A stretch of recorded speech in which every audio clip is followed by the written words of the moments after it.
a lot of people get to the not right now because they didn't articulate the value well enough, right? So a lot of times when people say, oh, but I get so many different types of objections, the truth is you didn't ask enough questions and tell the right stories that would have led to the same objections every time that you would have planned stories for. So before you say, I get lots of people saying that, look back at the process.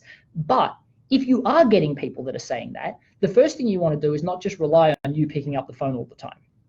So the first thing that I suggest is you want to have a follow-up email sequence that you add. So what I like to do is I say, one of the things that I like to say is, this is called a trial close. I talk about this in the later chapters of my book. But what I do is instead of saying, okay, I ask great questions, tell some great stories, and say, okay, so Derek, now I'm going to sell to you, or transition into selling, which is super awkward. I actually preface with, Derek, at this stage, I can do one of three things. I can talk to you about some great free content that I created to help you go down the path of obtaining rapid growth in your business. Mm-hmm.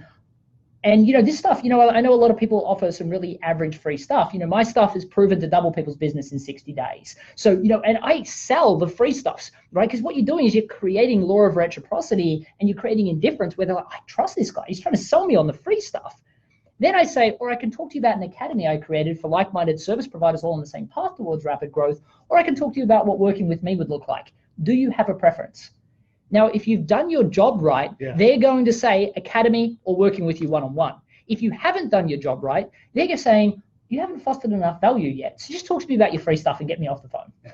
Now what I do is I go overboard explaining all this amazing free content. And then I say at the end, if you'd like, I can also talk to you a little bit about my one-on-one or my academy or whatever.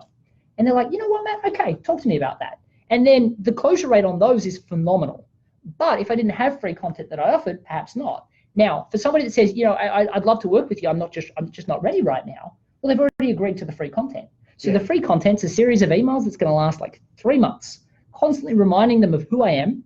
And then I connect with them on LinkedIn. I connect with them on Facebook, where I'm always sharing great content. And because of that, I maintain that relationship, which means they always have me front of mind, which means that I get people come back 4 years later saying, you know what, Matt? I want to start today.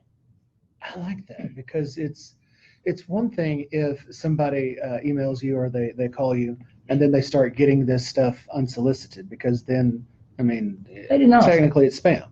But if you say, I've got all this free content, would you like it? Well, yeah, free's my favorite number.